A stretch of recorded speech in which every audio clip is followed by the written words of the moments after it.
Hi, today I'd like to talk about the problem of student response prediction in a dynamic environment. This is joint work by my student, Yongbei Xu, and myself. This was work performed while Yongbei was still a student at Georgia Tech, but he has since graduated and now works at Twitter. So first, just to describe the student response prediction problem. So the problem setup we have in mind is that we have n possible students, m possible questions, and we observe a sequence of interactions where each interaction consists of a particular student, a particular question, the student is answering a particular question, and we are given a response. Typically, this is something like a score or incorrect or correct. And our goal is, given these observations, we would like to predict the response RT for an arbitrary student question pair STQT that we are given in the future. And this we think of as being just a fundamental building block for any kind of intelligent or personalized learning system. One way of viewing this and visualizing this problem is to think of it as a matrix completion problem, where the matrix consists of a set of students, say the columns. We have n columns corresponding to each of the different students. We have m rows corresponding to each of the different questions, and we get to observe some of the entries in this matrix, where the entries represent the response. And our goal is to basically just complete this matrix. We'd like to know, can we fill in all of the unobserved entries and predict responses to questions we have not yet seen interactions for. And this is a very similar challenge that arises in many other contexts, such as in building a recommendation system where instead of students and questions, you might have movies and users, say for Netflix. Now, we'd like to solve this matrix completion problem, but without making some kind of assumptions on the underlying matrix, we can't really do anything tractable here. So the most common assumption that people make in the recommendation system or matrix completion world is to assume that this underlying matrix is low rank, which simply means that we have this matrix of responses R, and we can factorize it into the product of two smaller matrices, W and Z, where W is a D by M matrix, where the columns of this matrix represent embeddings of each question into a D-dimensional space. And likewise, Z is a D by N matrix, whose columns represent embeddings of each student. And together, what these embeddings are doing is distilling down what we need to know about each question and each student into a small number of factors that are relevant for solving this prediction problem. And this is used throughout the matrix completion and recommendation system literature. So this low rank model gives us this nice linear simple model. However, in practice, our responses are often binary, and this is sometimes difficult to fit into this linear framework. By binary, I just mean that rather than a continuous score, what we observe are graded correct or incorrect decisions for each response. In this setting, rather than actually predicting the binary response, what we'd actually like to do often is to say for a particular student in question interaction, rather than predicting the outcome, what we'd like to get is this richer source of information. Let's predict the probability of a correct response. In order to do something like this, we can actually just extend this simple linear model by introducing some nonlinear link function phi that we can think of as being something like the logistic function that maps this linear function to a probability. And in doing this, we actually derive a much more general, flexible framework, one which actually encapsulates many classic student response models as special cases. So for instance, the classic IRT models of Roche and others going back to the 1960s can be viewed as just one-dimensional versions of this model. And more relevant to our work, we'll be comparing to some more recent extensions of this model to the multidimensional case. All right, so what's wrong with this low-rank model that I've been describing so far? Well, it ignores dynamics. In particular, this simple low-rank model assumes that this representation of our student knowledge, Z, is static over time. And this might be fine in an assessment context, But if we're looking at data collected over the course of a semester or even longer, we should hope that students are learning something over that time period, and therefore the representation of their knowledge should actually be dynamically evolving over time. Now, this is something that arises in recommendation systems as well, because people also have changing preferences, and so people have looked at dynamic versions of these low-ranked models, but the nature of the dynamics and the kinds of observations we're getting in an educational context is quite different.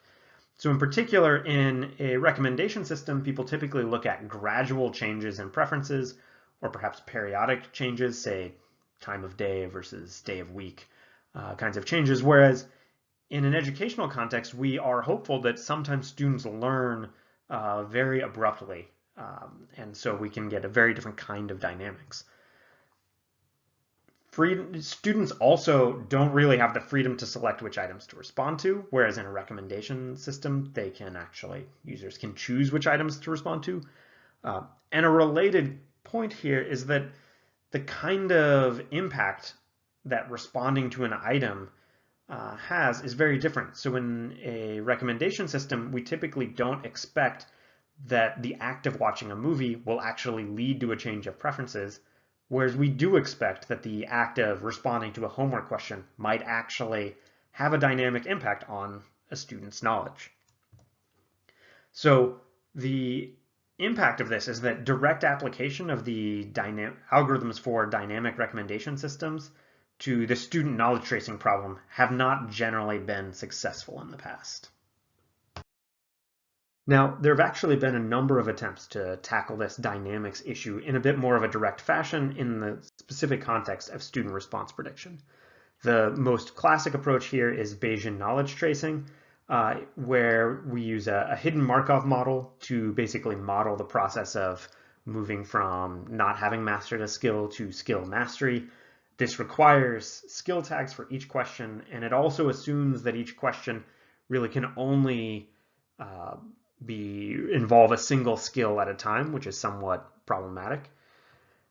A more recent attempt that kind of builds upon this VKT approach and also leverages some classical IRT models is this work on feature-aware student knowledge tracing. Although in subsequent work by the same authors, they argued that empirically this approach of looking at a hybrid between the Bayesian knowledge tracing framework and classical IRT models doesn't seem to actually improve over static models. But then we also had subsequently this work on deep knowledge tracing, which looked at more sophisticated RNN, recursive neural network based strategies for modeling skill mastery and allowed for the case where skills could be non-binary, so we have various skill levels, and you can have many questions that tackle many skills at once, but still requires, we still have to have these skill tags to achieve competitive performance. So what we're proposing is a novel hybrid between these static matrix factorization techniques and the deep knowledge tracing framework. Specifically, we're going to consider a biased linear model. So this is the same linear model with some, say, logistic link function. The only difference between what I described before is that now we have a question level bias term that we're allowing into the model.